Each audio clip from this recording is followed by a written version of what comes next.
Allow me now to introduce Chris Gray, my dear guru friend.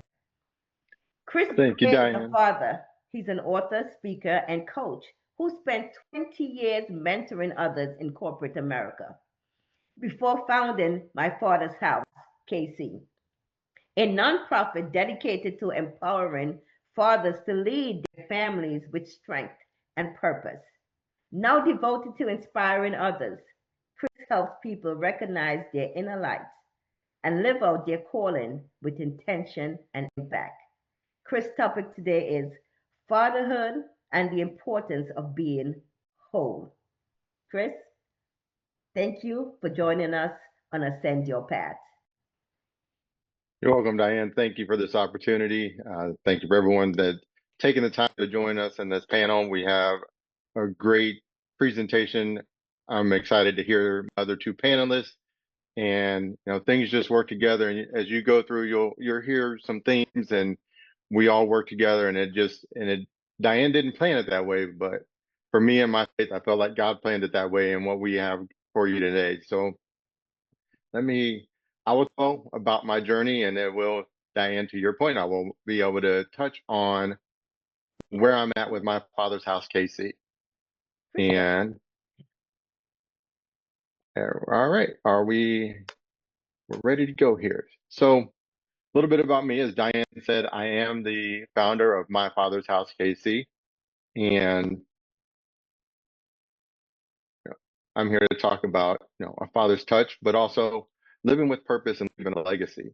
And you know, I've always been wanting to give back, and my parents, my dad is a Baptist minister, and for a long time, we grew up in the church. We grew up giving back, and just the more we got, the more we gave. And my dad always, and my mom gave that example. And so as I was going into my ministry path and going down that road, I was getting nearing the end of my courses, and like, what is my ministry? Where do I want to go? And for a long time, I ran from the ministry because my dad and I have the same name. I can't run from that. But it was, can I fill his shoes, and can I be the person that my dad is? Because I look up to my dad, and he is my mentor. And outside of Jesus, he is the perfect man to me. And I went through and like, man, what is it? And it hit me. For me and my son, I've always felt like my son and I have a unique journey. And when he's ready to share his story, I'll be able to share more of mine with that, because it's not just my story, it's his story, but it was one that gave me a sense of purpose, and it's like, fatherhood. And like, what do I want to do with fatherhood? And one morning, God woke me up about 2 or 3 in the morning, and he gave me a vision, and it was a complete vision of a program to help fathers be the leader that God called them to be. And I typed this thing up on a text message, and I shot it out to 6 of my friends. And they're my friends, but I'm blessed to have people that are in the business world that have great careers, that have great business minds. And I shot it out to them, and by about, I think the latest one replied about 9 o'clock, and they are like, "We're in. What do we have to do?" And that's how My Father's House, KC, was born. And our mission is to empower fathers to break through any barriers to be a part of their kids' life and be the leader that God called them to be. Now, for me, My Father's House is the church, but the church is the people, not the building. And so we're supposed to go out and love our neighbors and be there for those around us. And then there's also for the children. They get excited about going to My Father's House. And I'll talk more about that here in a second. And third, it happened last year. Last year was a rough year. Both of my parents are getting older, and you understand the frailty of life. And I almost lost my mom and my dad. And it, it's not just the kids, but for me, it's my father's house. It's my dad's legacy. My parents were the first people that jumped on board when I asked them, because I needed a house, and they happened to have a house. And I asked them, could I have it to rehab it? And they said yes. So they were my first supporters. So this is part of my dad's legacy also, is the values that he instilled in his children, and that now we can pass on to the community around us. And so it's threefold for me as what my Father's house is. You know, our first inaugural program is we're rehabbing a house in Kansas City, Missouri, to give our fathers a place to build bonds and make memories. So one of the things that even if a father gets court ordered visitation, they may not meet the criteria where they live to have the child stay over. And what we'll do is provide a house where they just reserve it free of charge. And then they just focus on making those bonds and building and making memories. And I have one guy that I know that I started working with, and he is right now homeless, but he has visitation for his daughter, and he has to pay $60 an hour to have visitation for his daughter. So that's $360 a week. So basically, he's paying the price of rent to pay someone to be able to supervise him while he spends time with his daughter. And that visitation is not nurturing or in a good place. They basically go to a courthouse or a family center, and they get sat in a room with three chairs, one for him, one for his daughter, and then there's an observer in the corner. That's not the best way to build that bond with his daughter. And I talked to him about different living situations. He said, if I had to choose between seeing my daughter and not having a place to stay, I'm going to choose to see my daughter, which is a horrible choice for a father to have to make. And there's so many things out there for mothers, but not a lot for fathers. And so I feel like this is a mission that God put me on for a reason. There's one caveat though. They have to come to a weekly accountability meeting because I want to make sure they have the skill set to be a part of their kid's life and build them up instead of tearing them down. And I have one father that I know, and then he's upset when I was talking to him because he's like, well, I haven't been able to see my son for 12 years. And then the mom was like, you need to be a part of your kid's life. Well, he was told that he can live more than 2.5 hours away. And he moved 3 hours away for a job. He's like, but I had to get a job. It's like, well, dude, you could have moved 2.5 hours and drove 30 minutes to work every day, and then you could still see your son. He wasn't happy with me, but part of being a father is having accountability. There's a lot of people, not just fathers, but we're in a society where people want the credibility without having the accountability. And you need the accountability to get the credibility. And so here are some of the things that are the importance of a father. And for me, my faith is important. So you'll hear about my faith, and my perspective comes from the Bible. There's other faiths that have similar views that aren't from the Bible, but for me, my faith is important to me being a minister. So my stuff comes from the Bible. And so one of the things is fathers are supposed to be the spiritual covering for their family and for their kids. And this comes out of the Bible, Ephesians 6. It's finally be strong in the Lord and in strength of his might. Put on the whole armor of God, that you may be able to withstand the schemes of the devil.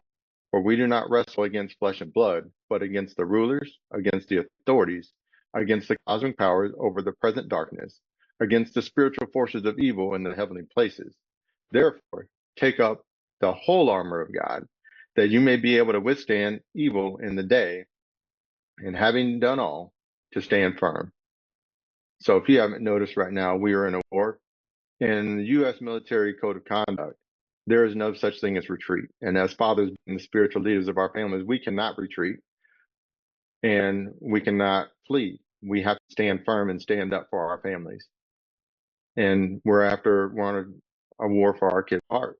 And we need to make sure that they know that they are enough and they feel whole. We are to be a role model. So for me, Luke 10:27, you should love the Lord your God with all your heart, with all your soul, and with all your strength, and with all your mind, and your neighbor as yourself. Everybody, raise your hand if you believe that we can use a little loving your neighbor as yourself right now. And no matter what's going on, you can have the most inspirational quote online, and you'll always have that one person saying, well, you shouldn't think that, or they'll find something bad, and they're so offended. But it's like, let's just love our neighbors. And it doesn't mean the ones that think like you, that look like you, that act like you. It's just love your neighbor. We can love each other and disagree, and we can lovingly disagree without tearing each other down. And kids see adults acting like little kids, so they don't know how to act.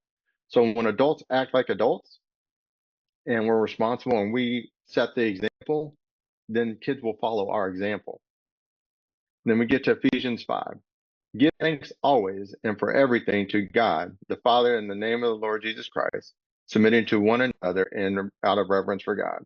So, as we talked earlier, just being thankful for what we have. And then also, husbands, love your wives, and as Christ loved the church and gave up his life for her. So, as fathers, we're supposed to lay down our life for our wives and for our family. Also, Ephesians 6 is, fathers, do not provoke your children to anger, but bring them up in the discipline and instruction of the Lord. Again, this goes to being a protector and making sure that your kids feel whole and being accountable for your actions. And then Proverbs 22:6, train a child up in the way that he should go, and when he is old, he will not depart from it. So your legacy lives on. And that brings us to leave a legacy. Deuteronomy 6. Now this is the commandment, the statutes and the rules that the Lord your God commanded you to teach, that you may do them in the land in which you are going over to possess it, that you may fear the Lord your God, you and your son's son, by keeping all of his statutes and his commandments, which I commanded you all the days of your life, and your days will be long. There's a saying that we're living off the prayers of our grandmothers, but I firmly believe that there is a grandfather there praying along with the grandmother. And as long as you live righteous, your legacy lives on. And that's where, God woke me up one morning about 5 or 6 years ago. At this point, I lose track because time flies, and told me I was supposed to take over as the spiritual leader of my family. And he told me that my dad wouldn't be here much longer. I didn't know what that meant, yet I knew I had to move. And that's after I started down that journey, that's when God gave me this vision. And as I'm getting close, so we've been working on a house and we're putting the electrical in next week, and then we'll be putting up the sheetrock. And then after that, you pretty much have a house you got to decorate it, which that is not my forte. So my sister, who's on my board, she will be taking care of that because she loves to do that part and pick out all the colors and stuff. But as I was getting ready to write my curriculum down, it came to me and like, God's like, you know, men need healing. And yes, I'll be teaching them how to be a better man and leadership to be the leader that God called them to be. And yes, I'll be providing them a home where they can spend the time with their kids, but they also need healing.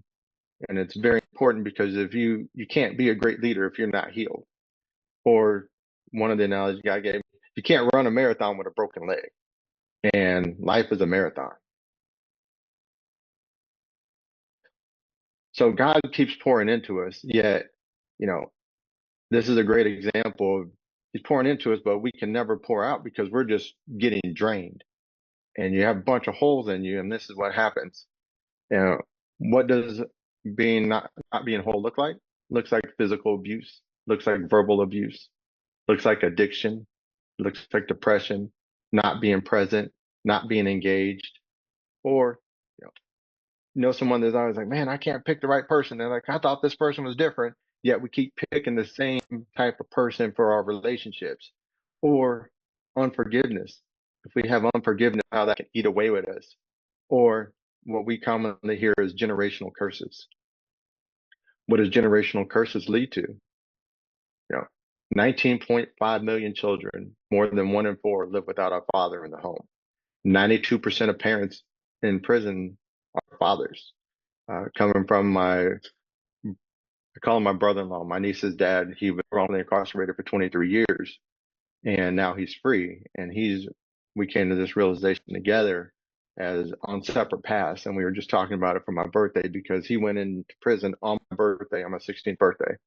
So for 23 years, we talked about having lunch when he wasn't in prison. And this past month, we were able to celebrate my birthday without him being in prison. It was just one of those that we talked about and we were finally able to do it. And we were on our own separate journeys of this and it came to fruition, which is great. And then, but now he's able to be a part of his daughter's life and his kid's life. And, 63% of youth suicides are from fatherless homes. 85% of children that exhibit behavioral disorders, fatherless homes. But one of the biggest things is that about 75% of rape is motivated by displaced anger from fatherless homes. So when fathers say that, oh, my kids are better off without me, they're not. And then this leads to fathers saying that because it's out of fear, anxiety, or self doubt, or things that they are not whole. And so they pass that on. So, how do we fix it? So, we go from having the cup bunch of holes in it, but we get fathers over here. And there's a thing in the society that says, well, fathers are just supposed to provide financially for their kids and for their family. Yet when fathers do that, they feel drained because they just feel like they're just pouring out, pouring out, pouring out, not getting anything in return. But fathers are called to protect. And it's hard to protect someone if you're not close to them. So when you get close to somebody, that creates intimacy, and that intimacy creates bonds, and that holds the family together. And so then when the father's whole, then you get to this. So as God's pouring into the father, then he overflows and pours into the mother or into the kids. And then that's how families stay together. There was a saying that I heard that we're supposed to have someone in front of us, someone on the side of us during the journey. The person in front of us has been down the road, so they know how to light the path. We have people on the side of us that we can encourage each other as we're walking down the path, and we have someone behind us that we're supposed to mentor and bring up. And if you think about it, it's a sign of a cross. But we all have a cross to bear, and it's a reminder. But that cross is a lot lighter when you have people to help you along the way. And that's what God showed me. I'm like, you know what? We need to have that help. Romans 8:28 and says, and we know that all things work together for good to those who love God, to those who are called according to his purpose. So the devil may try to attack us, but the God will turn that attack into a testimony. And that testimony will become resilience. And so we become resilient to the things of this world and the attacks of this world. And that's one thing that I feel like the generation after us is missing, is we're so quick to not want to let them fail or let them feel any hurt, but yet they need that to get resiliency and learn how to live through life, because life's going to start life. And when they get adults, no matter if we prepare them or we don't, it's going to hit. And so having that resiliency is important. So these are the stages of parenting. And, birth to one is like the connecting.